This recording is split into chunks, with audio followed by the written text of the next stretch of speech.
தமிழ்நாடு வெல்லும். ஓடி விளையாடு ஓய்ந்திருக்கலாகாது. அதுக்கு தான் சூப்பர் சரவணா ஸ்டோர்ஸ்ல சம்மருக்கு ஆடைகள் வாங்கும் போது அவுட்டோர் கேம்ஸ் ஃப்ரீ. ஓடு ஆடு விளையாடு. சூப்பர் சரவணா ஸ்டோர்ஸ் சம்மர் கோடையை கொண்டாடலாம். ஒப்பீனியன் தமிழ் பார்வையாளர் அனைவருக்கும் வணக்கம். இன்றைய நேர்காணலில் நம்மோடு இணைந்திருப்பவர் மூத்த பத்திரிகையாளர் திரு தராசுசாம் அவர்கள். சார் வணக்கம். வணக்கம்.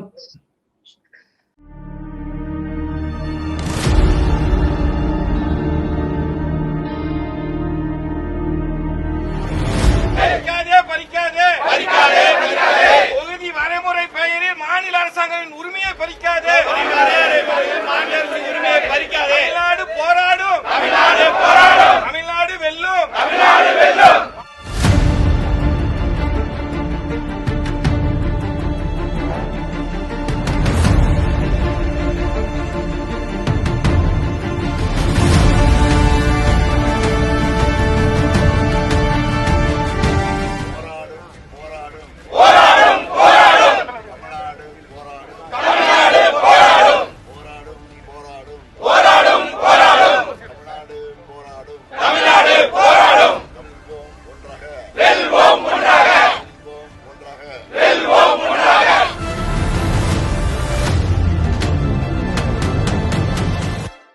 சார், இப்போ இந்த தொகுதி மறுவரை என்பது தமிழ்நாட்டுல எம்பிக்களுடைய எண்ணிக்கை, எம்எல்ஏக்களுடைய எண்ணிக்கை, இந்த எண்ணிக்கை சார்ந்த விஷயத்தை தாண்டி என்ன மாதிரியான வேறு பிரச்சனைகள் தமிழ்நாடு வந்து எதிர்கொள்ள வேண்டி இருக்கும் அப்படின்னு சொல்லி பார்க்குறீங்க? தமிழ்நாடு டோட்டலா மாறிடுங்க. ஏன்னா எம்எல்ஏக்களோட எண்ணிக்கையை நீங்க கூட்டி, அதாவது எம்பிக்கள் எண்ணிக்கையை கூட்டுறது மூலமா எம்எல்ஏக்கள் எண்ணிக்கையை கூட்டும் போது முழுக்க மறுவரையறை பண்ண வேண்டியது வரும். உள்நோக்கம் என்னவா இருக்கும்னு நான் சந்தேகிக்கிறேன்னா, தமிழ்நாட்டை 2ஆவோ 3ஆவோ பிரிக்க பாக்குறாங்க இவங்க. அதான் என்னோட சந்தேகம். என்னன்னா நம்பர் கூடும்ல. இப்ப நம்ம கிட்ட வந்துங்க அசம்பிளியில இவ்வளவு நம்பர் தான் உட்கார்றதுக்கு நம்மகிட்ட அவ்வளவுதான் இருக்கு ப்ரொவிஷன் இல்லைங்களா? அப்போ தமிழ்நாட்டில் ஒரு உதாரணத்துக்கு சொல்றேன், எம்பிக்களோட எண்ணிக்கை 20 கூடுதுன்னு வைக்க, 40க்கு 60. அப்போ 234க்கும் அதே மாதிரி பெர்சன்டேஜ் கூடும். அப்ப கிட்டத்தட்ட 350 வந்துடும். 350க்கு இங்க சீட்டிங் கெப்பாசிட்டி கிடையாது. அப்ப இவங்க என்ன சொல்லுவாங்க அப்படின்னா, ஒரு அசம்பிளிங்கிறதே 150 160 இருந்தா தான் நல்லதும்பாங்க. பிஜேபி அதானுங்க சொல்லுது. அசம்பிளி வந்து 150 இருக்கட்டும், 160 இருக்கட்டும். தமிழ்நாடு வந்து எதுக்கு தமிழ்நாடு ஒரே மாநிலமா இருக்கணும்? உள்நோக்கம் என்ன? உள்நோக்கம் தமிழ்நாடை வந்து 2ஆ பிரிச்சு அது வந்து கொங்கு மண்டலத்தை தனியா மாத்தணும் அப்படின்னா நமக்கு ஜெயிக்கிறதுக்கு வாய்ப்பு இருக்குங்கிறது உள்நோக்கம். சரி, ஜனநாயகம் மாறுதலுக்கு உட்பட்டதாங்க, நான் அதை மறுக்கவே இல்லை. காலத்துக்கு ஏற்றவாறு நம்ம மாறுதல் செஞ்சுக்கிட்டே வரணும். ஆனால் மாறுதல் செய்யறவங்களுக்கு வந்து உள்நோக்கம் இருந்தால், அதாவது மாறுதல் நடத்தும் போது ஃபேர்னஸ் இல்லாம இருந்தா, நியாயத்தின் அடிப்படையில வந்து மாறுதல் நடத்தப்படாவிட்டால் அது ஆபத்தானது. இதுதான் நான் மீண்டும் மீண்டும் சொல்றேன். மாத்தக்கூட. இப்ப நம்ம டிஸ்ட்ரிக்ட் பிரிச்சிருக்கோங்க. எங்க காலத்துல இருந்த டிஸ்ட்ரிக்ட் எண்ணிக்கையா இப்ப இருக்கு. நான் ஸ்கூல்ல படிக்கும்போது இந்தியாவில் 14 தான் மாநிலங்களின் எண்ணிக்கை. இப்ப எவ்வளவு இருக்கு? மாற்றம் இயல்பானதுங்க. ஆனா அந்த மாற்றம் படிப்படியா நிகழணும். 1, மாற்றத்தை நிகழ்த்தும் போது நியாய அடிப்படையில் இருக்கணும். 2, ஒட்டுமொத்த நாட்டுக்கு அது நல்லதா இருக்கணும். 3. இந்த 3 பிரின்சிபிள்ல பிஜேபியோட பிரின்சிபிள் என்னன்னா, மாற்றம் ஏற்படுத்தணும், அந்த மாற்றத்தின் மூலமாக நமக்கு லாபம் வரணும். அவங்களோட அரசியல் லாபம். மோடி தான் இந்த நாட்டின் பிதாமகர். மோடி தான் வந்து விஸ்வகுரு. மோடி தான் வந்து ஈரான் அமெரிக்கா போற தடுத்து நிறுத்தக்கூடிய சக்தி படைத்தவர். மோடி தான் வந்து பாகிஸ்தானை எதிர்த்து நீக்கக்கூடிய வல்லமை படைத்தவர். அவர் தான் சவுக்கிதார், அவர் தான் காவல்காரர். அந்த காவல்காரரை எதிர்க்கிற எல்லாருமே வந்து மோசம், எல்லாருமே கைக்கூலிகள் அப்படிங்கிற பிக்சரை இவங்க கிரியேட் பண்றாங்க. இது எந்த காலத்திலயும் கிடையாதுங்க. ஜவஹர்லால் நேரு காலத்திலயும் கிடையாது, இந்திரா காந்தி அம்மா சர்வாதிகாரியா இருந்தாங்க, அவங்க காலத்திலயும் கிடையாது, ராஜீவ் காந்தி காலத்திலயும் கிடையாது, வாஜ்பாய் காலத்திலயும் கிடையாது. வாஜ்பாயோட ஏங்க திமுக கூட்டணி வச்சது? வாஜ்பாய் வந்து மிதவாதமா இருந்தாரு. தீவிரவாதம் அவற்றை எப்போதுமே கிடையாதுங்க. டெசோ மாநாடு மதுரையில் தானங்க நடந்துச்சு. ஈழத்தமிழ் பிரச்சனைக்கு முதல்ல குரல் கொடுத்தவங்கல வந்து வாஜ்பாயும் ஒருத்தர். திமுக ஆதரவோட நடந்ததாங்க தமிழ் ஈழம் சப்போர்ட்டர்ஸ் ஆர்கனைசேஷன் டெசோ. வாஜ்பாயோட அப்ரோச் வேறங்க. மோடியோட அப்ரோச் வந்து மோடிக்கு மட்டுமே நன்மை பயக்கக்கூடிய அல்லது அமித்ஷாவுக்கும் சேர்த்து நன்மை பயக்கக்கூடிய மாதிரியான ஒரு அப்ரோச். இதை வந்து ஜனங்க வந்து கண்டிப்பாக சட்டமன்ற தேர்தலில் புரிந்து கொள்வதற்கு இதுவே ஒரு வாய்ப்பா அமையுது. அப்போ அதிமுக பிஜேபி கூட்டணி இன்னும் வீழ்ச்சியை நோக்கி போகும். ஏற்கனவே அவங்க சென்ட்ரல்ல இருக்கிற பிரச்சனைகளை எல்லாமே அதிமுக எதிர்கொண்டு வருதுங்க. இப்போ எல்லா பிரச்சனையும் அவங்க தானே எதிர்கொள்றாங்க.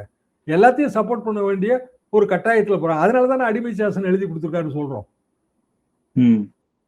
இந்த சிக்கல் தமிழ்நாட்டுல சட்டமன்ற தேர்தலையும் கண்டிப்பாக எதிரொலிக்கும்.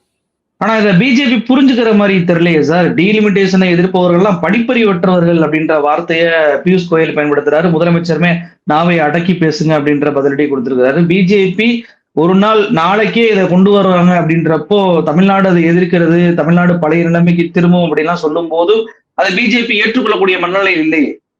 அவர் சிஏல கோல்டு மெடலிஸ்டுங்க பியூஷ் கோயல். அவர் நம்மள படிப்பறிவு இல்லாதவங்கன்னு சொல்லி இப்படி சொல்றாரு. அடக்கடா வாயே அரண்மனை நாயேன்னு பழைய படத்துல ஒரு வசனம் வரும். அப்படிதான் நம்ம சொல்ல முடியும். வேற என்ன சொல்ல முடியும்? சரி, இதுல தேர்தல் நேரம், எல்லாரும் அதுல பிஸியா இருக்கு. ஒரு நாள் இப்போ அவரோட ஷெடியூல், முதலமைச்சரோட ஷெடியூல்ல ஒரு நாள் மிஸ் ஆகுது. இப்ப நாளையில இருந்தா திருப்பி ஸ்டார்ட் பண்ண முடியும். ஏன்னா இன்னைக்கு திருப்பி எம்பிக்கள் கூட்டத்தை கூட்டி பேச வேண்டிய ஒரு அர்ஜென்சி வந்துருச்சு. நாட்டு மக்களும் மத்ததை பத்தி பேச ஆரம்பிச்சிருவாங்க. ஆனா இது பிஜேபிக்கு தான் தீங்கா முடியும். என்ன காரணம்னா அதிமுக எடுக்கிற நிலைப்பாடு, விஜய் கூட ஒரு நிலைப்பாடு எடுக்கிறாருங்க. இது தப்பு, டீலிமிட்டேஷன் தப்பு அப்படிங்கிற நிலைப்பாடு எடுக்கிறாரு. ஆனா அதிமுகவில் அந்த நிலைப்பாடு எடுக்க முடியல. அதிமுக இல்ல இல்ல சரிதான், இது பெண்களுக்கான இடஒதுக்கீடு அப்படின்னு எடப்பாடி பதுங்குறாரு உள்ள. ஜனங்களுக்கு இது எப்படி தெரியாம போகும்? அப்ப யாரோட ஓட்டு வங்கி பாதிக்கும்? மீண்டும் அதிமுக பிஜேபி ஓட்டு வங்கி தாங்க பாதிக்கும். ஏன்னா விஜய் மாதிரியான ஒருவர் இதுல இருக்கிற இந்த நுணுக்கத்தை புரிஞ்சுக்கிட்டு அவரோட ஓட்டு வங்கியை உயர்த்துறதுக்கு தான் டீலிமிட்டேஷன் அவர் எதுக்குறாரு. இது வரைக்கும் அவர் நிறைய விஷயத்துக்கு வாயே திறந்தது கிடையாதுங்க. இதுக்கு அவசரமா அறிக்கையெல்லாம் வருது. அப்ப இதுல உள்ள ஆபத்தை மக்களுக்கு சொல்லணும் அப்படின்னு அவரும் நினைக்கிறாரு. அப்படிதான் நான் புரிஞ்சுக்கிறேன். அப்ப இந்த பர்டிகுலர் மேட்டர்ல விமன் ரிசர்வேஷன்ங்கிற அந்த முகமூடியை அணிஞ்சுக்கிட்டு ஒட்டுமொத்த இந்தியாவையும் சர்வாதிகார பாதைக்கு கொண்டு போறாங்க. சரிதானே? அந்த மாதிரியான ஒரு நேரத்துல இந்தியா முழுசும் ஒரு குரலுக்கு வரப்போகுது. ப்ரொபோர்ஷனேட்டும் புரோரேட்டாவுமான டிஃபரன்ஸே என்னன்னா, உத்தரப்பிரதேசத்துல இருக்கிற 80 எம்பிக்கும் தமிழ்நாட்டில் இருக்கிற 40 எம்பிக்கும் நீங்க மக்களவை தொகுதியோட எண்ணிக்கையை உயர்த்தினீங்கன்னா உத்தரப்பிரதேசத்துக்கு எவ்வளவு உயருதோ அதே மாதிரி தமிழ்நாட்டுக்கு உயரணுங்க. ஆனா அதுக்கான எந்த உத்தரவாதமும் இல்லை. உதாரணமா உத்தரப்பிரதேசத்துக்கு 120 ஆகுது, 80க்கு 40 கூடுது. அப்ப தமிழ்நாட்டுக்கு 40க்கு 20 கூடணும். இதான முறையா இருக்க முடியும். சரி, அப்படியான உறுதிப்பாடு ஏதாவது அதுல இருக்கானா? இல்ல. அதை பத்தி அவங்க ரொம்ப மௌனமா இருக்குங்க. மகா மோசடியான விஷயம் நாளைக்கு பார்லிமெண்ட்ல நடக்கிறதுக்காக பிளான் பண்றாங்க. மிக கடுமையான எதிர்ப்புகளை சந்திப்பாங்க. எதிர்ப்புகளை சந்தித்தாங்கன்னா அதுக்கு அதை எப்படி எதிர்கொள்வதுங்கிற முறை என்ன அப்படின்னா ஜனநாயக விரோதம் தான். எம்பிகளை தள்ளிவிட வேண்டியதான், வெளியில் தான் தள்ளுவாங்க. ஏன்னா எப்படி இவங்ககிட்ட எங்க இருக்கு 2/3 எங்க இருக்கு? முதல்ல சாதாரணமா கொண்டு வந்தாலே உங்களால 2/3 பண்ண முடியாத. நம்பர் இல்லைங்களே. நம்பர் இல்லாம எப்படி நீங்க கான்ஸ்டிடியூஷனை அமெண்ட் பண்ண முடியும்? அப்போ ஏதோ ஒரு மாற்று வழி வச்சிருக்காங்க. அது இல்லாம இதை கொண்டு வர மாட்டாங்கல்ல. அந்த மாற்று வழி ஜனநாயக விரோதமா தானே இருக்கும். அதைத்தான் முதலமைச்சர் சொல்றாரு. ஆனா இப்ப நமக்கான பிரச்சனை என்ன? தேர்தல் நடக்குது. தேர்தல் நேரத்துல நம்ம வேற பிரச்சனைகளை பத்தி பேசாம இவ்வளவு பெரிய டெக்னிக்கல் மேட்டரை பேச வேண்டியது வருது. இந்த டெக்னிக்கல் மேட்டரை நம்ம ஜனங்களுக்கு கொண்டு போய் சேர்க்க வேண்டியது வருது. நம்மளை விட வெஸ்ட் பெங்கால் இன்னும் கஷ்டப்படும். ஆனா வெஸ்ட் பெங்கால்லயே 3வது முறையா மம்தா ஆட்சி. பெரிய ஆன்டி இன்குமென்சி இருக்கு. ஆனா டோட்டலா எலெக்ஷன்ல அந்த தலையில திரும்பியிருக்காங்க. வெஸ்ட் பெங்கால்ல மம்தாவோட ஆட்சி ஆன்டி இன்குமென்சில இருக்கு. ஏன்னா தொடர் ஆட்சி. அதை பத்தி பேசுறதை விட்டுட்டு அங்க எஸ்ஐஆர் ப்ராப்ளம் தான் இப்ப ஓடுது. டோட்டலாவே லோக்கல் மேட்டர் போயிடுச்சுங்க.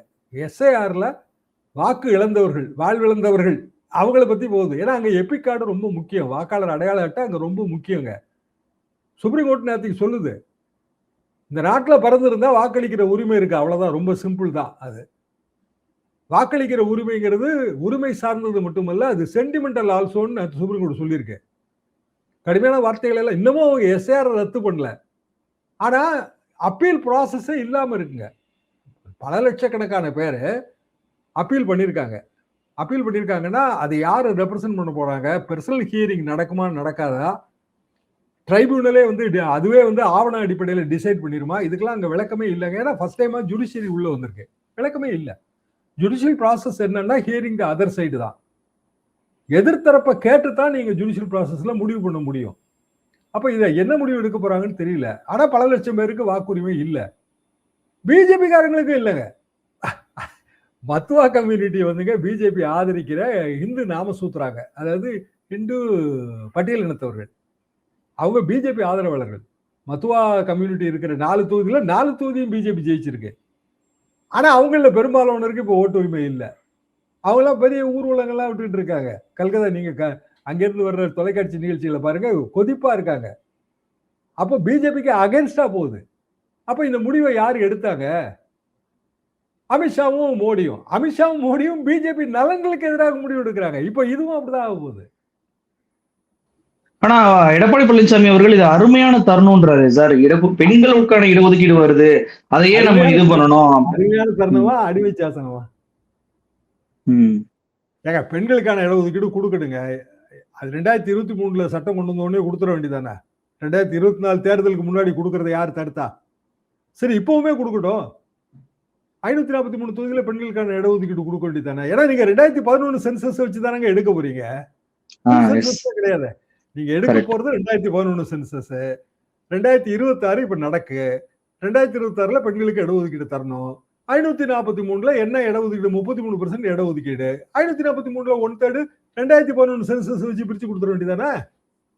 அவசரமாக முன்னாடி கொண்டு வந்தப்ப கூட என்ன சொன்னாங்கன்னா புது சென்சஸ் எடுக்கணும், அப்பதான் அதை கொண்டு வர முடியும்னாங்க. இப்போ வந்து புது சென்சஸ் இல்லாமையே அது ஒன்னும் நீங்க சொல்ற மாதிரி ஒரு வருஷத்திலேயே முடிய போகுது அப்படின்றப்போ பழைய சென்சஸ் வச்சு அவசரமா கொண்டு வரக்கூடிய தேவை இப்ப என்ன இருக்கு அப்படின்ற கேள்வியும் வருது. ஒரு அரசியல் டைவர்ஷன் இதுல அவர் கொடுக்குறாருங்க. வெஸ்ட் பெங்கால் தேர்தலும் தமிழ்நாடு தேர்தலும் நடக்கும்போது அது அவங்களுக்கு தான் ஆபத்தா முடிய போகுது. ஒண்ணு. ரெண்டாவது வந்து ஏதோ ஒரு வகையில கான்ஸ்டிடியூஷனல் அமெண்ட்மெண்ட்டை நிறைவேற்றுறதுக்கு ஒரு சதி அதுல இருக்கு. நமக்கு அது நாளை மறுநாள் தெரியும். ஒருவேளை மோடி வந்து முன்கூட்டியே தேர்தலை சந்திக்கணும் அப்படின்றதுக்காக இதை பிளான் பண்றாங்க. பஞ்சாயத்து ராஜ் சட்டம் இப்படிதாங்க வந்துச்சு ராஜீவ்காந்தி காலத்துல. 2/3 மெஜாரிட்டி கிடையாது, சட்டம் நிறைவேற்ற முடியல. அதை சொல்லித்தான் ராஜீவ்காந்தி வந்து சில மாதங்களுக்கு முன்பு பதவியை ராஜினாமா பண்ணிட்டு தேர்தலை சந்தித்தார். பழைய உதாரணம் அதுதான். அப்படியே இருக்கலாம். நிகழ்ச்சியை கலந்து கொண்டு பல்வேறு தகவலை நம்ம பகிர்ந்துட்டீங்க. ரொம்ப நன்றி சார்.